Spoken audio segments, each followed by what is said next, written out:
Canary Islands sponsors the weather.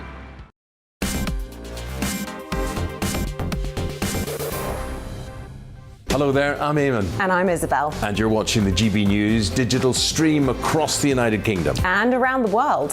If you're here in the UK, you can also watch us on your TV screen. GB News is Freeview Channel 236. On Sky, we're Channel 515. 626 on Virgin Media. Just remember, you might need to retune your TV to watch the channel. Yeah, and if you are doing that, find out more about retuning by going to gbnews.uk. Join my show Farage, 7 p.m. till 8 p.m. Monday through Thursday, and there you will get opinion, analysis, debate, and I'll cover stories that nobody else dares to touch. And then for the last 15 minutes, talking pints. We're over a drink. We have a civilized conversation with someone. We very often disagree, but we do it in a grown-up way. Come and join me on Farage.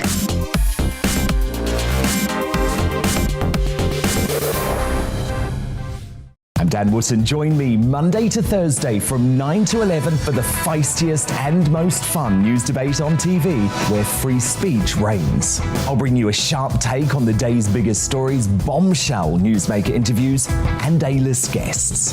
And I guarantee you, no spin, no bias, no censorship, and no reason to go to bed. That's Dan Wootton tonight, Monday to Thursdays from 9 on GB News.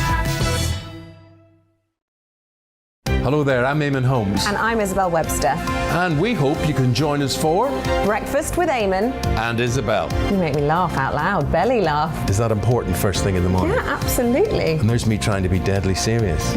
News is a serious business. Yeah, I have to rein you in sometimes. Well, it doesn't stop us laughing at it. It doesn't stop us having an opinion on what's going on. Yeah. And it certainly will not stop us reflecting what you think. Weekdays from 6 to 9:30 on GB News.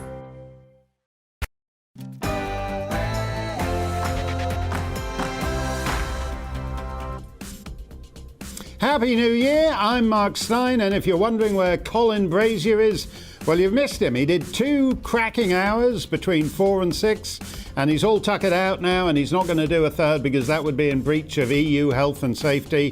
And even though we've left the EU, apparently the regulatory burden still applies in every area of UK life. Coming up for you, we have pyromaniac felines, Antarctic super spreaders, and stand-up downers. And if that's not enough, we also have the indispensable part of the show, your questions and comments. Email me at gbviews@gbnews.uk or tweet me at gbnews. Ask me anything. It's post-Hogmanay, Bank Holiday Monday or whatever, the first Hog Monday after Hog Tuesday. All that's coming up after the news with Polly.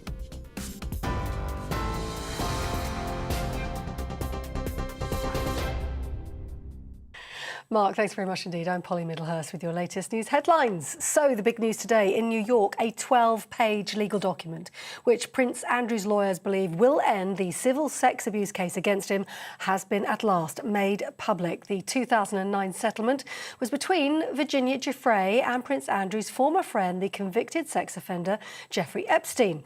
The document revealed the terms of a £370,000 payout, that's $500,000, and it showed she agreed to release, acquit and forever discharge Epstein or any other person who could have been included as a potential defendant. Prince Andrew's legal team says it voids any claims Miss Giuffre might have had against him. The Duke of York has denied any wrongdoing in the case. Well, away from that breaking news today, the Prime Minister's warning the NHS faces considerable pressure over the coming weeks due to increasing COVID cases. The latest figures show more than 157,000 daily infections were recorded in England and in Scotland.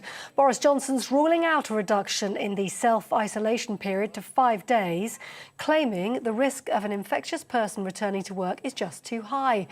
On a visit to a vaccination hub in Buckinghamshire this morning, he urged everyone who hasn't had their booster yet to go get it.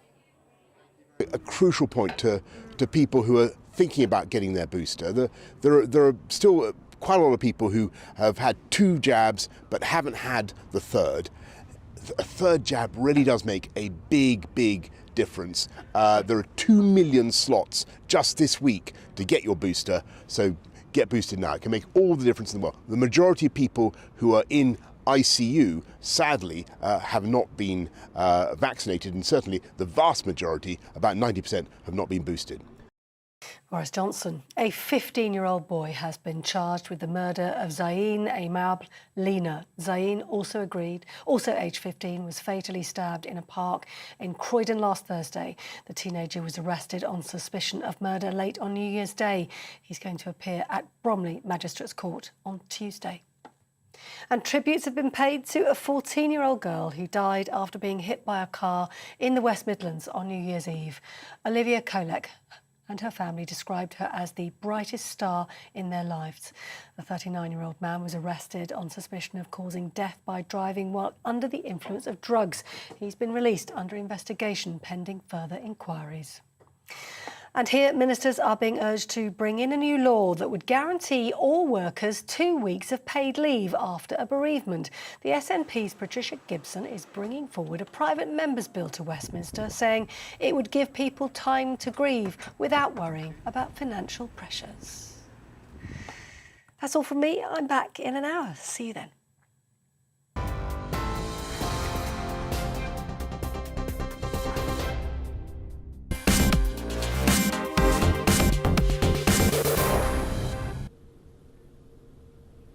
Before we go any further, let me clarify that this is just a temporary booking. So in 2 weeks' time, don't start going, can you believe that loser Steyn? He didn't even last a fortnight. That's the shortest run in UK telly since Andrew Neil.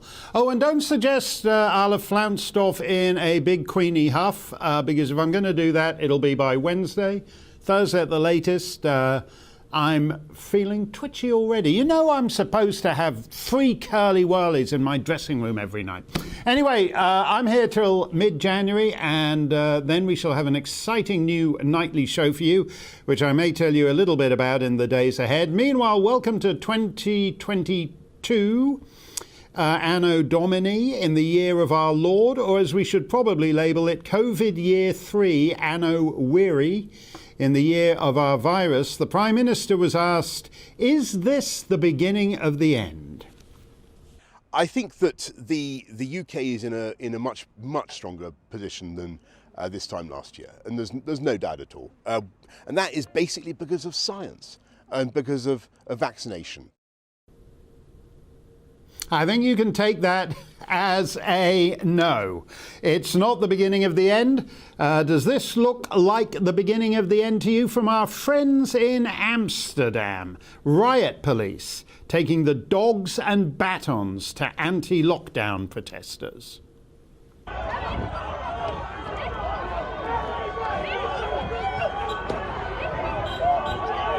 In the Netherlands, gatherings of more than 2 persons are illegal. I don't know whether that includes you, the cop and the dog, but who cares? These people are just racists and misogynists, so says the Queen's first Canadian minister. We all know people who are a little bit hesitant. We will continue to try to convince them. But there are also people who are fiercely against vaccination, who don't believe in science. They're often misogynists, also often racists. It comes to something when a third-rate middle-aged mammy singer is calling you racist. Justin is a guy who likes to get out the shoe polish and give us a chorus of Rockabye Your Baby with a Dixie melody. And that's not racist. According to all the impeccable progressive types in the Western world, but you being wary about getting your booster shot are a racist. A man in blackface, not racist. Man who doesn't want to get a booster shot, totally racist. Are you like me? Are you just bored stiff of COVID without end? What's the best place to get away from it? How about Antarctica? Can't be a lot of Omicron on these melting ice flows they have there. I don't think it makes much difference whether you're with East Antarctica or West Antarctica. But if you want to go there to get away from the COVID, forget about it. Antarctica has the highest rate of infection on the planet. Look at this picture of how bad it's getting there. That's your big, totally irresponsible super spreader event right there. At Belgium's Princess Elizabeth Polar Station, 2/3 of the researchers have come down with the Omicron variant. So, OK, who's the anti-vax science denier who's ruined it for everybody else? Answer: nobody. They're all fully vaccinated. They had multiple PCR tests in Belgium, including one 2 hours before boarding the flight. They all aced the test. In South Africa, they quarantined for 10 days and then took another PCR test just before leaving Cape Town for Antarctica. So they did the vaccine, the tests, the quarantine, the masks, the social distancing. If the penguins were as rigorously scientific as the president of France or the mayor of New York City and had mandatory vaccine passports for admission to nightclubs at the South Pole so they could groove the night away with dancing penguins, all those Belgian researchers would still have aced the test and been swept in through the express check-in. Yet nevertheless, Omicron is now rampant at the South Pole. Has Boris imposed a ban yet on South Pole Airways flights landing at Heathrow? The good news is that all these Omicron-stricken polar researchers are just asymptomatic or merely feeling a bit sniffly. The bad news is that most Western governments are determined to triple down on the same useless containment measures, testing and masking, that have brought about the spectacular infection rates at the South Pole. In English secondary schools, for example, pupils will be permitted to return to class as long as they, just like those Belgian researchers, pass the COVID test and wear a mask. And after an on-site test, students will have to test themselves at home twice a week. Chairman Xi is just trolling us now, isn't he? The first variant of 2022 will be even milder than Omicron. May even make you feel better, perk you up a bit, but we'll still go into a fetal crouch and shut down everything over it. Those school test kits, Sir John Redwood MP points out that most of them come from China. So we abuse our children and cripple our economy in order to give another booster shot to Chinese global hegemony. That's why Chairman Xi is head of the Chinese Communist Party and Chairman Boris is merely head of the Tory Party. China gets you coming and going. It unleashes the virus on the world and then suggests you might like to make a bulk purchase from Test Kits R Us round the back of the Wuhan Institute of Virology, first mini roundabout on the right. Let me know your thoughts.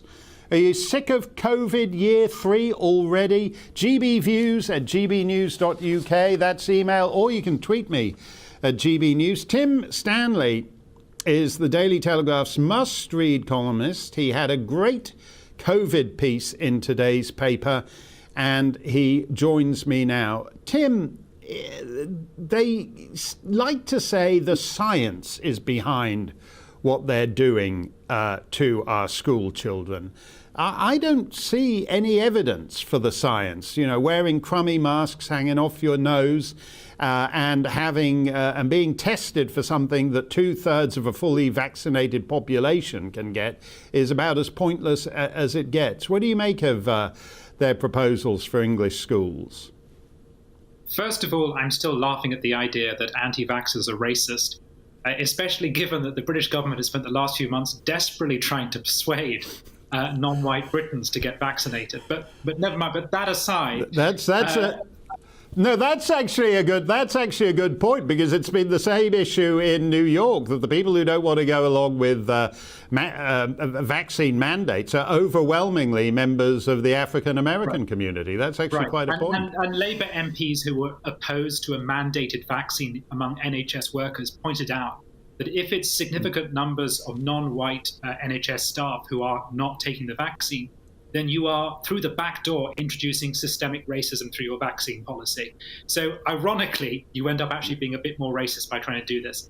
Anyway, masks in schools, maybe the science is there. What I find strange is the science is so incoherent. So kids sitting inside a classroom must wear masks. Masks will stop the spread of this horrible virus.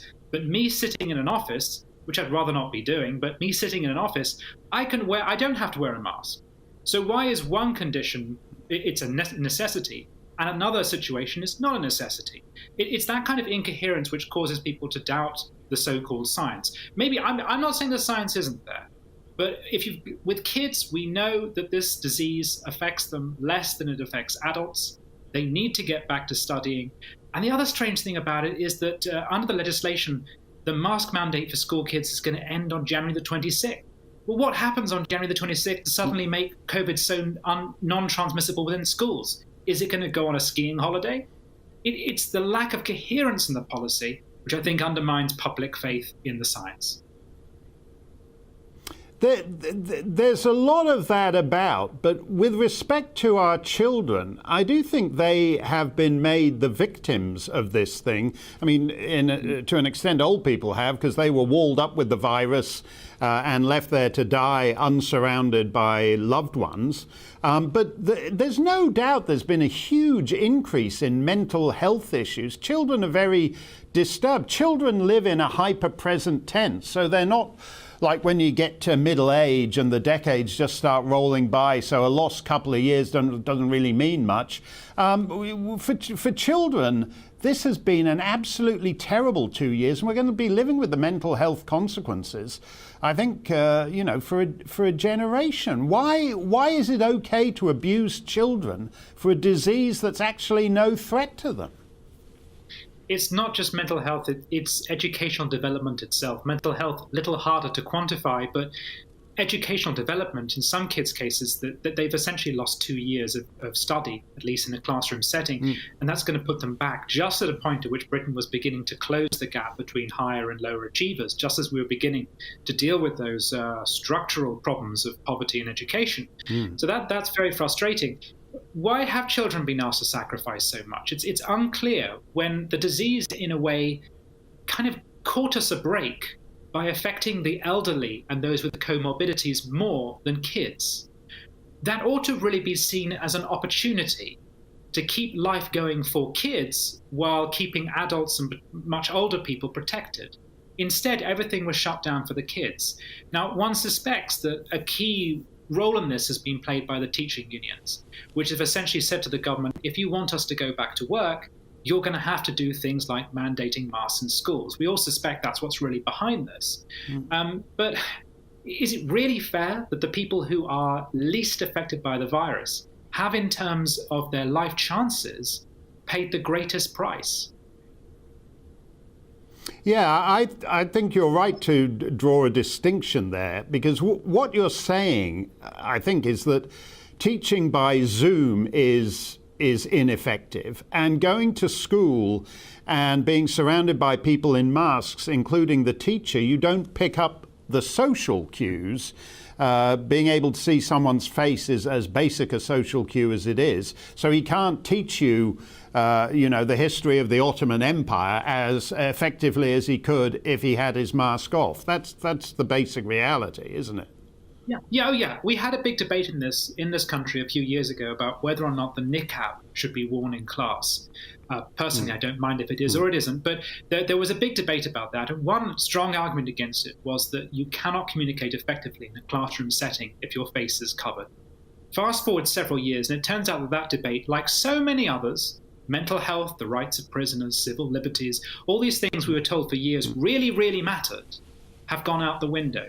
Which is one of the things which has made me personally furious during COVID, is the way in which things that were drummed into us as so important, like earlier we were discussing racial differences between people and overcoming racial inequalities, so many things that we were told were important in the course of this disease have just been ignored or thrown out the window. And it shows you what people's real priorities are. Now, it's entirely understandable that people are terrified of a disease and terrified of death. We all are, of course they are. I'm one of nature's cowards. I can only get on an airplane if I've had half a bottle of whiskey inside me, so I get it.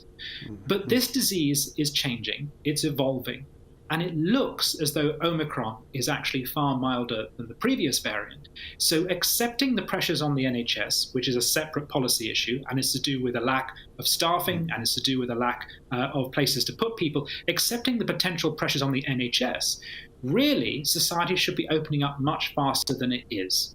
And especially when the one group of people who will be least affected by the mildest form of the disease are the people who are immediately getting hit by a new restriction in the new year, secondary school kids being forced to wear masks.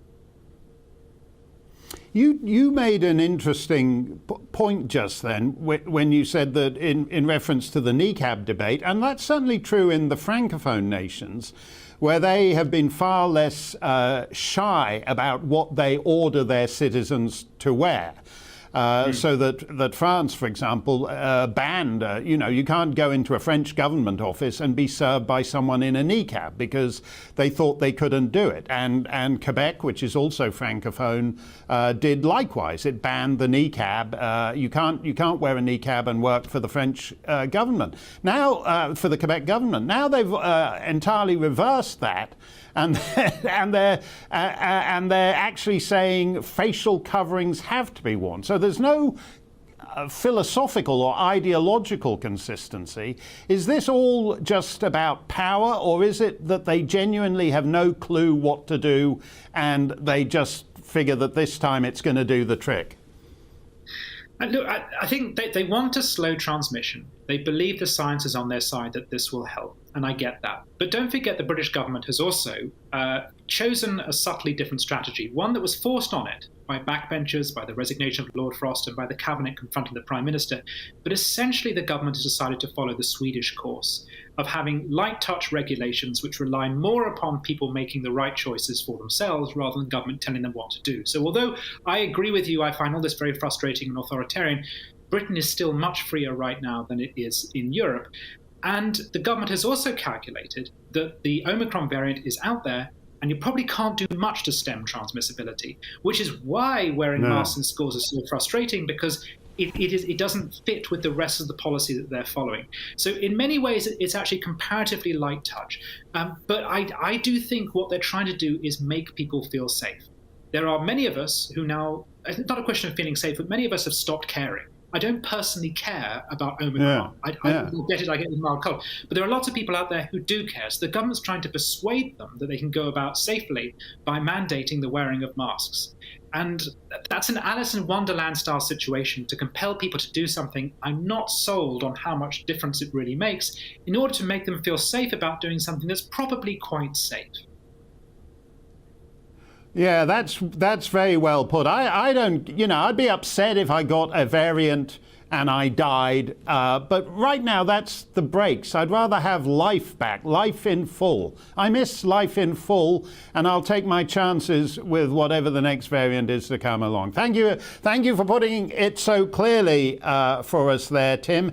That's Tim Stanley. You should be reading him in the Telegraph, and you should read today's column because it's an excellent column on the situation in English schools. Send your thoughts along via email, gbviews@gbnews.uk. That's all coming up. You can tweet me anything you want at GBNews. Coming up, Viagra.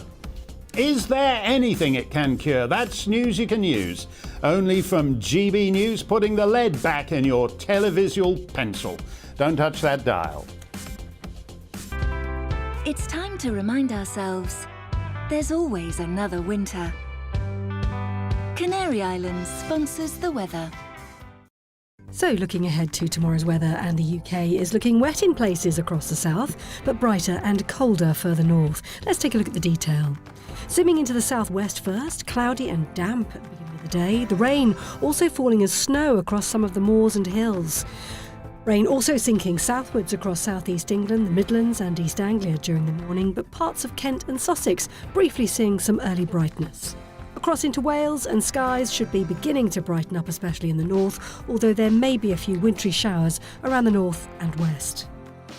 Moving up into the northwest of England, and we start the day much colder than of late, but there will be plenty of sunshine around, maybe even a few wintry showers around as well. Across the Pennines, and it'll be a cold start here, perhaps the odd icy patch around, then there'll be plenty of sunshine through, but a brisk wind making it feel quite a bit colder. Scotland getting off to a wintry start, especially in the north, with some frequent snow showers, which combined with the strong winds could give blizzard-like conditions in some places. Northern Ireland also seeing some wintry showers around during the morning, but in between there will be some spells of sunshine, the brisk wind making it feel very cold, especially along the northeastern coast. Looking towards lunchtime, and southern areas should turn increasingly brighter, with further wintry showers across the north, feeling much colder for all of us. And that's how the weather... Canary Islands sponsors the weather.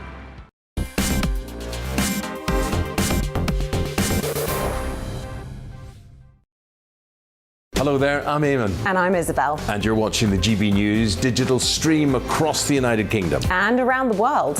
If you're here in the UK, you can also watch us on your TV screen. GB News is Freeview Channel 236. On Sky, we're Channel 515. 626 on Virgin Media. Just remember, you might need to retune your TV to watch the channel. Yeah, and if you are doing that, find out more about retuning by going to gbnews.uk.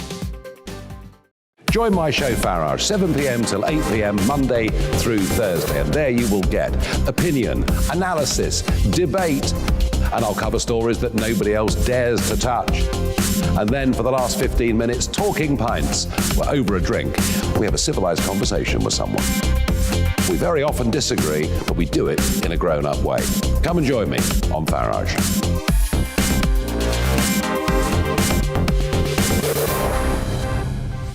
I'm Dan Wootton. Join me Monday to Thursday from 9 to 11 for the feistiest and most fun news debate on TV, where free speech reigns. I'll bring you a sharp take on the day's biggest stories, bombshell newsmaker interviews, and A-list guests.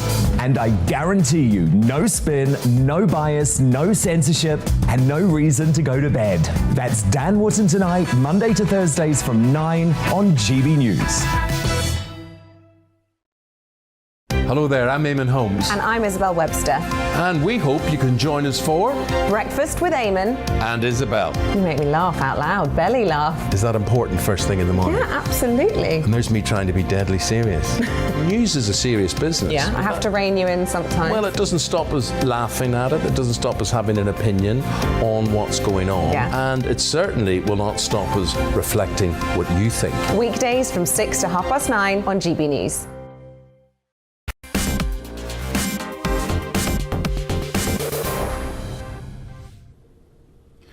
Hey, welcome back to the Mark Steyn Show. Let's get to your comments. Dave on Twitter says, masks are pointless virtue signalling except in an operating theatre. You know, you can never have enough masks. The New York Times, in all seriousness, ran a story the other day on how to wear two masks. So you guys who are like mocking just the single mask, when you get the Omicron, all the people walking around with the double masks are going to be laughing at you. And the triple mask people will be laughing at the double mask people in another couple of weeks. Another Twitter user simply says, I think it's bonkers. Modern life in the Western world is bonkers. That's actually the central issue. We don't do enough of the big picture subjects, but the bonkers state of modern Western society is absolutely the central issue of our times. None of these things make any sense, which is why the guy who gifted the planet with the coronavirus, Chairman Xi, at the Chinese Politburo, that's why he's laughing at us, because he's not doing any of this stuff.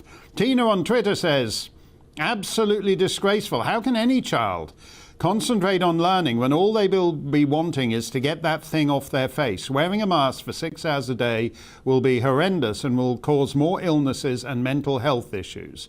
It's a ploy to teach children to comply. It's going to have absolutely the opposite effect. It's teaching our children to be fearful. They can't leave the house without putting a mask on.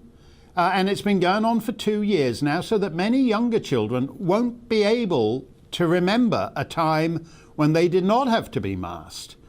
And there will be consequences for this in crime statistics and all kinds of things in a decade or so's time. Helen asks us, the requirement for children to be muzzled is not law but advisory, so surely children can decline the advice. Yes, if your child has a really good solicitor, that is actually a very good point. But it requires the contrarian spirit of youth. Nigel, last hour, played that impressive video when the mayor of Naples banned New Year fireworks. And Nigel showed Naples at the stroke of midnight with the entire cityscape, the entire skyline lit up with fireworks. And the so-called contrarian spirit is alive and well in Naples, and it would be heartening to see a bit more of it in the schoolhouse too. Anne from GB says that via GB Views, vaccines, masks, washing hands, tests, etc. reduce the chance of getting COVID and the severity of it. Cloth masks don't do that.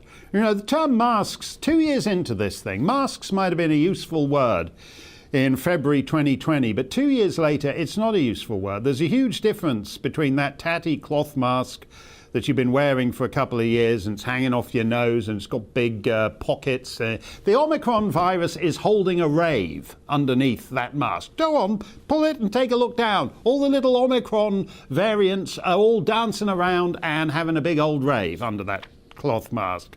The N95 mask is a different kettle of fish, but it is, as a practical matter, you cannot have 100% of the population going around in N95 masks all day long. All the other things like washing hands, it's all, hygiene is an excellent thing. 90% of healthcare is actually hygiene, as Florence Nightingale could tell you. But whether it is something that the state can mandate as a permanent fact of life, whether the state can mandate that you wash your hands every hour and a quarter is a different question. Keep those comments coming. gbviews@gbnews.uk or tweet me at GBNews. We'll have more from you later on. On the masking in schools specifically, my next guest thinks forcing children to mask up all day long is not only immoral, but not particularly useful either. Laura Perrins is co-editor of the indispensable website, The Conservative Woman. I check that every day, and so should you. Laura, let's just pick up where Tim Stanley left off on this. We're 2 years into it now. How long do you think we can go on with living in COVID world without end? Well, that is the question, and my answer always sort of depends on my mood. Sometimes when I'm in a good mood, I think this Omicron thing, this is it. This is the beginning of the end. In a month or two, they will have wound down the hysteria, and everybody will realise that you're just going to have to get on with things. You cannot live constantly, as you say, in this sort of hygiene dystopia where you're washing your hands the whole time. You're constantly testing yourself if you want to go out and meet a friend, and your 12-year-old kid is wearing a face covering in school for all day long. And then, then you just think, God, they actually... they probably they could have another year or two out of this, because how invested are the public in it? And unfortunately, I think a lot of people in the public are still very invested in it. And this has been such a psychological campaign, what I call a campaign of terror, in that, yes, COVID is bad and very serious for a certain section of the population, but for the majority of people, and certainly for people like the kids that are being targeted now, it isn't a serious illness. And yet they're running this mask thing, they're going to run this test thing for ages. Who knows? I mean, we could be sitting here exactly this time next year and we're on, we're saying, oh, how long could this COVID thing go on for? How long can they keep the fear campaign up for? That's the question. Well, what's interesting is the way we live in such a propagandist world now. I didn't watch the BBC news coverage of the dawn of the new year, but I gather that its highlight was when the drones over London formed themselves into a pattern and spelt out the initials NHS. And I rolled my eyes, and I would like to think that tens of millions of fine, upstanding British subjects likewise rolled their eyes, because it seemed like a very 2020, spring 2020 NHS fetishization thing to me. But presumably the BBC know what they're doing and think that people would rather just prostrate themselves before the NHS and prioritise that over getting real normal life back. Yeah, I mean, look, I think there's still a lot of people like that. And also remember, for the people, the NHS vaccine, those workers who have been vaccinated, they're still heroes. Remember, by spring this time, even if you've worked through this entire pandemic and put your life on the line and you're an NHS worker, if you've chosen in good conscience not to get the vaccine, you're not a hero anymore, you're fired. You're unemployed. That's how that's how much the government values your work, is that you'll find yourself out of a job and stripped of your hero status. I mean, look, I don't follow cricket at all, Mark. I haven't a clue, but I did end up reading the back pages today, and supposedly the English players, who I'm told are in Australia, which is obviously a crazy decision, had said they're at the end of their mental tether with COVID, because and the mood in the camp is low, because everybody's tested positive, from their fitness trainer to their captain or their whatnot. And I'm just thinking, that's all of us. That is all of us. But again, when I read those stories, I always ask myself, but why, cricket captain dude, why have you gone to Australia? I mean, who would do that? And again, they might say, well, it's our job and we can't feed ourselves without it. And I think, again, that applies to a lot of people, and it's why a lot of people will just go along with it. And when you're saying about the schools, I mean, the sad thing about the schools is that actually students and even young teenagers, they're actually very conformist. They're not the rebels that you might think they are. And most of them, it's true that this guidance is only guidance, and you can turn around and say, I'm not wearing a face mask, and that's what I've said with my kids. But of course, it's sort of a catch-22 in that child is marked, right, is the odd one out, and no kid likes to be that person. And anyway, they're surrounded. All their friends, all their mates are in face masks, and you can't even see your best friend smile, and you can barely make out what the teacher's saying. And what you say is it's completely about fear. That's what I really object to the face mask, because it just says you are a danger. First of all, you're in danger. And you could get this Omicron thing whenever. I mean, that's coming at you. But even worse than that, even more manipulative, is they say, you student, you 12-year-old, you're a virus. You're just a vector. I mean, you could kill anybody at any point in time. So you better mask up. And if you don't mask up, well, you're a bad person.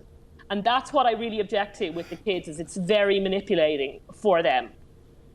Yeah, no, it is. I want to go back to your stellar Australian cricket analysis for the moment. As you noted, the England team's been down there. It's like it's quite a big thing, Laura. It's called the Ashes.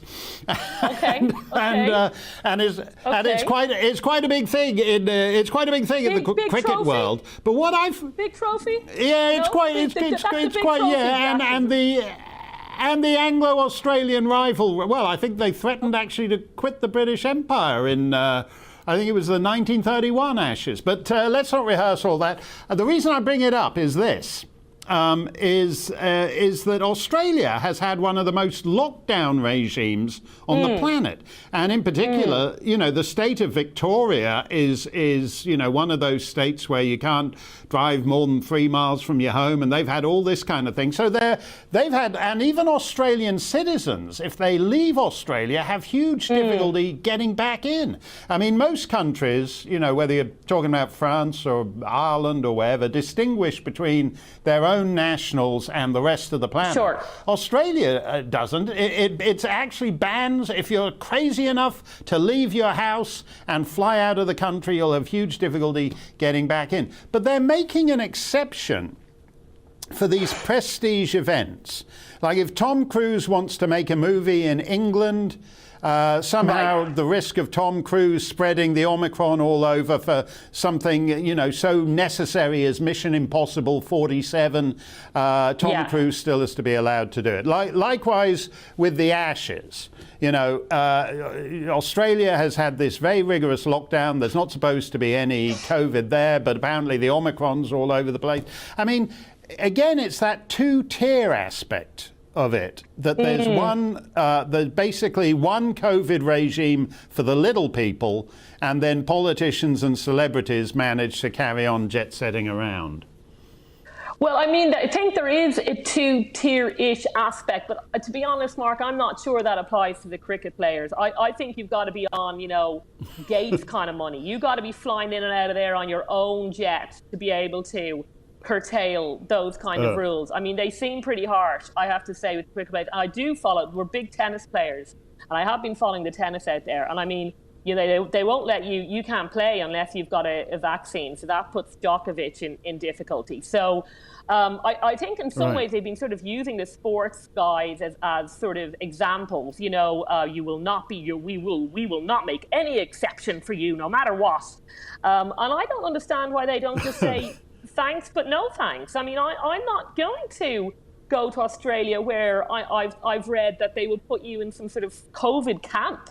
You know, they will come to your house and it's sort of, they're taking daddy away and daddy has to go to a COVID camp and then if you escape, it's release the hounds, right? Did you see that? They will strike them down like you're in Alabama, like you're a black guy in Alabama back in the day. I mean, it's just unbelievable. So I'm saying, well, at least I'm in the UK, it's not that bad. But, you know, if my Australian...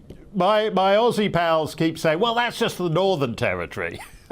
So it's just a pilot program in one. There are states and territories that aren't. So it's just a pilot program. If it works there, we may well introduce it everywhere else. Thank you for that, Laura. And I think you're right that I somehow have a feeling that at the dawn of COVID, year 4, year 7, year 12, we'll still be sitting here talking about it. But thank you, as always, Laura Perrins from the Conservative Woman website, which you should be checking out daily, as I do. Let's have a little New Year potpourri to launch 2022. Not potpourri for our Ulster Unionist viewers, not that kind of potpourri. In fact, I miss old school potpourri. The social justice pontiff in the Vatican doesn't seem to go in for a lot of it. But we mean potpourri in a different sense. The soi-disant top futurologist, Marion Saltzman, says 2022 is going to be a tormented year. You don't really need a futurologist to predict that, do you? Supposedly, in the year ahead, America will, quote, lose its shine, which after last year's Afghan fiasco, I wouldn't have thought possible, unless the Taliban are planning on using all that weaponry the Pentagon left them to invade California. And I'd be on board with that. Water will become a luxury item, she says, and robots will not only take our jobs but also replace our pets. So instead of you taking Fido for a walk every morning, the robot dog will be taking you for a walk every morning. Government officials in South Korea are blaming cats for over 100 house fires in the capital city. The Seoul Metropolitan Fire and Disaster Department says cats are responsible for 107 house fires after switching on electric stoves, which they like to do. Chung Gyo-chul of the fire department says cat-related fires are continuing to occur. The sooner we replace these cats with cat robots, the better. They won't be switching on the stove. They'll be sneaking upstairs after dark and lighting up your cigarette and sticking it in your mouth while you're sleeping in bed. Pfizer has delivered a hard wake-up call to a comatose COVID patient, and it wasn't from their vaccine. Lincolnshire NHS nurse Monica Almeida was in a 28-day coma and credits her arousal from it to a stiff dose of Viagra. The erectile dysfunction drug woke her up less than 48 hours after it was administered, which she's calling a Christmas miracle. Make of that what you will. I take Viagra and I've never been able to wake up a woman within 48 hours. But Viagra is probably the COVID vaccine you should be taking, and they'll probably mandate it for our school kids any day now. Shoot me a line on anything else that's on your mind. GBViews at gbnews.uk, via Twitter at GBNews. We all know mental illness is no laughing matter. Oh no, wait a minute. Breaking news, maybe it is. We'll go splitting our sides in hospital straight ahead.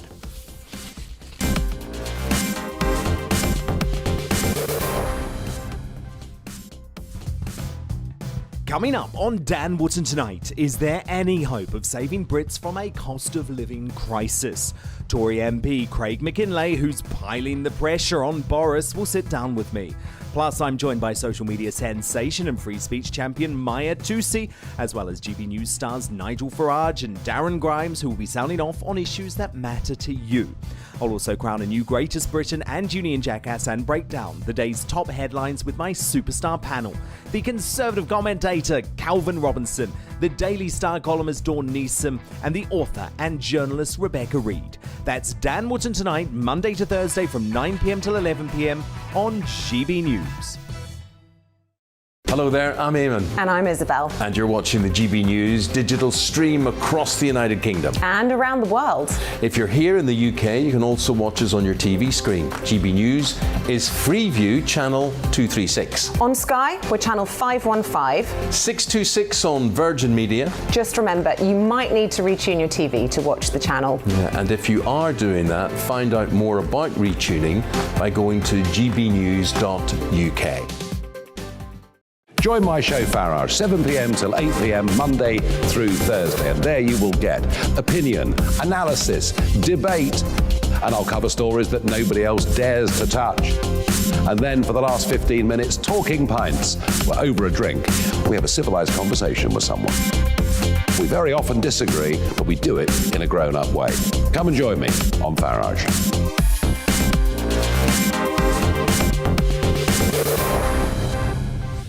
I'm Dan Wootton. Join me Monday to Thursday from 9 to 11 for the feistiest and most fun news debate on TV, where free speech reigns. I'll bring you a sharp take on the day's biggest stories, bombshell newsmaker interviews, and A-list guests. And I guarantee you, no spin, no bias, no censorship, and no reason to go to bed. That's Dan Wootton Tonight, Monday to Thursdays from 9 on GB News. Hello there, I'm Eamon Holmes. And I'm Isabel Webster. And we hope you can join us for Breakfast with Eamon. And Isabel. You make me laugh out loud, belly laugh. Is that important first thing in the morning? Yeah, absolutely. And there's me trying to be deadly serious. News is a serious business. Yeah, I have to rein you in sometimes. Well, it doesn't stop us laughing at it. It doesn't stop us having an opinion on what's going on. Yeah. And it certainly will not stop us reflecting what you think. Weekdays from 6 to 9:30 on GB News.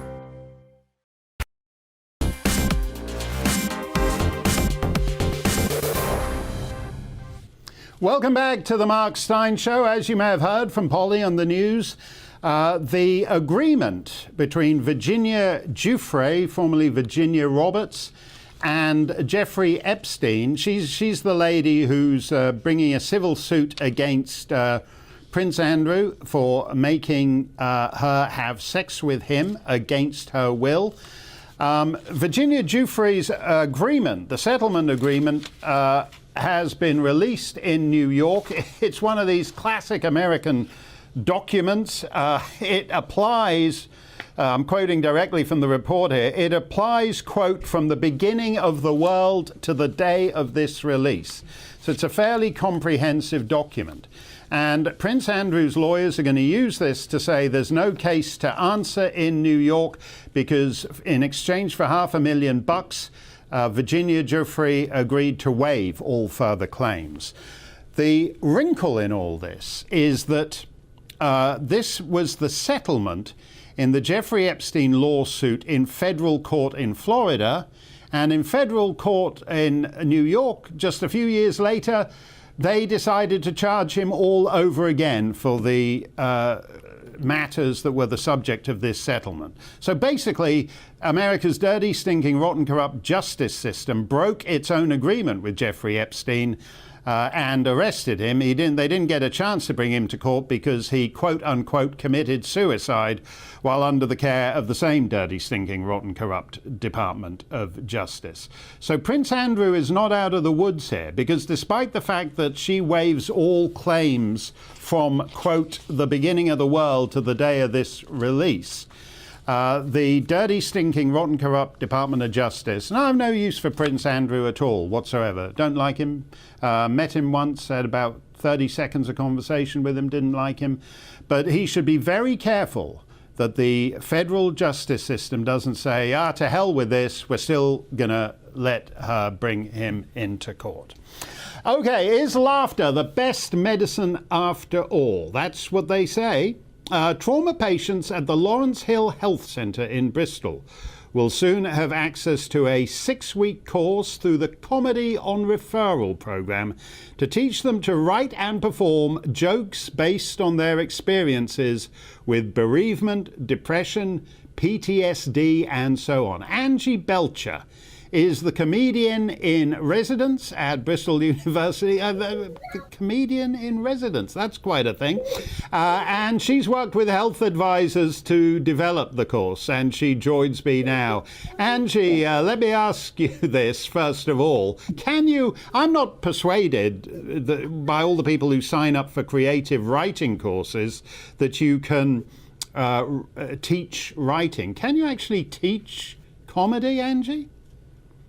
Yes, completely. Yeah, there are devices that you can use. There's performance techniques.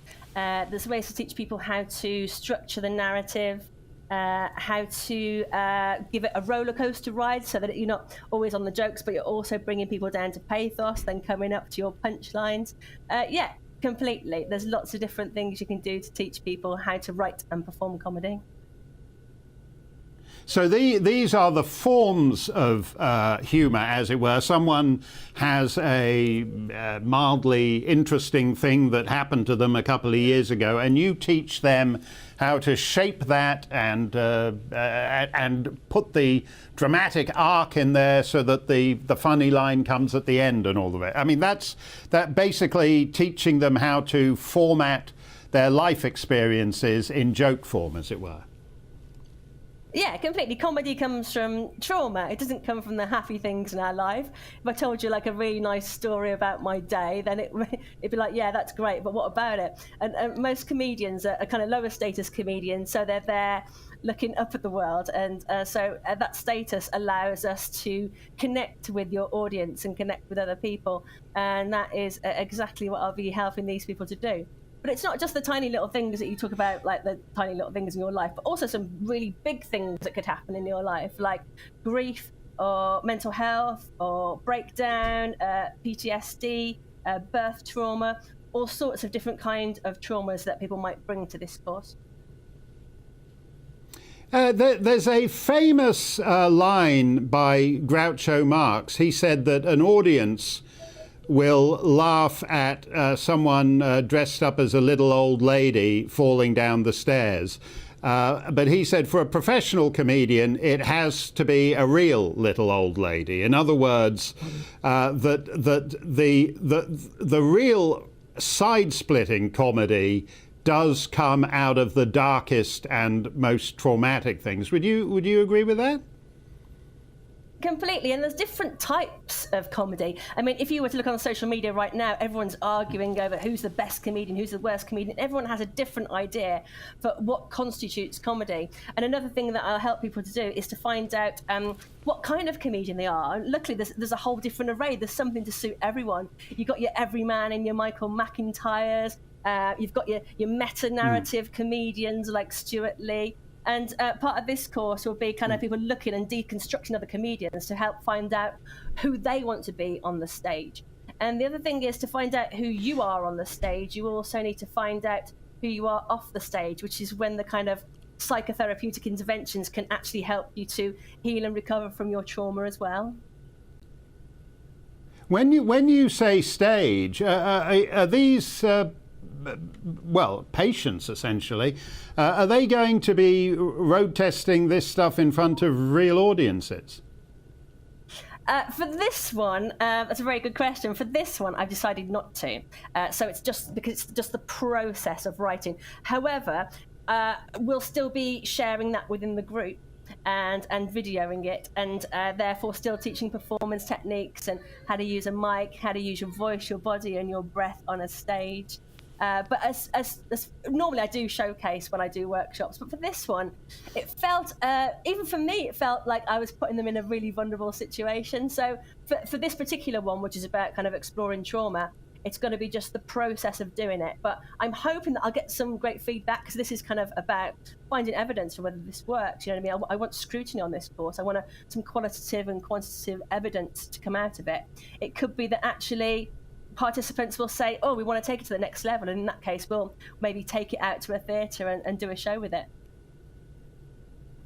And do you think the idea here, is it just as a form of therapy for people who are depressed, who are in the slough of despond, or are you actually hoping to get some crackerjack stand-up comics out of it? Well, I love it when people who I teach go on to even try the open mics or go on and write comedy or write sitcom or sketch or perform. I think it'd be great if people come to this kind of going, because often people say to me, oh, I'm not funny, and I kind of go, oh, that's great. That's a wonderful place to start from. In fact, I often say to my participants, try to fail, try to get it wrong, try to be unfunny, and I'll help you put it together to make it funny. So that would be wonderful if people kind of found some sort of work from this. That would be wonderful. Well, lots of luck with that, Angie. And if it works with your present group, I could give you the names of a good half dozen BBC comedians who could do with your assistance in being taught how to be funny. But thank you very much, Angie, and a happy New Year to you. I hope to see you on the course, and thanks for your time. Okay, I may do that course. It couldn't hurt. Let's get some more of your comments in. Morris, that's great. Thank you very much for that. Morris on email asks, on testing kits, why would we buy these from China? Well, the answer is, what don't you buy from China? That's basically it. Everything comes from China. Face masks, aspirins if you've got a headache, cheap socks, everything comes from China. And why wouldn't China have a piece? And that's not even going in for all the microchips and batteries. So why wouldn't they have a piece on this? Of this, they've got a piece of everything else. And that's why we can't go to war with them, because we don't make the stuff that would enable us to fight a war with them, including aspirins, because you'd have a splitting headache 3 weeks into the war, and there'd be supply chain breakdowns in aspirin. Tom on email asks, Mark, will you still be doing shows for GBNews? Not after tonight and what Angie said about my alleged comedic skills. That'll do it for me. What a thrill. Talking about professionalism and people who should be on air, what a thrill to be the warm-up act for Dan Wootton. There were 2 sparkling hours as only Dan can deliver, and they're coming up in just a moment. I'm just saying, your new slot, just a temporary position, says Charlotte. Where's the petition to make it permanent? Well, unfortunately, it's down there, several 100,000 below the Tony Blair remove the knighthood petition. That is it from me. Dan Wootton is standing by. Stay safe, stay free. See you tomorrow. It's time to remind ourselves there's always another winter. Canary Islands sponsors the weather. So looking ahead to tomorrow's weather, and the UK is looking wet in places across the south, but brighter and colder further north. Let's take a look at the detail. Zooming into the southwest first, cloudy and damp at the beginning of the day. The rain also falling as snow across some of the moors and hills. Rain also sinking southwards across southeast England, the Midlands and East Anglia during the morning, but parts of Kent and Sussex briefly seeing some early brightness. Across into Wales, and skies should be beginning to brighten up, especially in the north, although there may be a few wintry showers around the north and west. Moving up into the northwest of England, and we start the day much colder than of late, but there will be plenty of sunshine around, maybe even a few wintry showers around as well.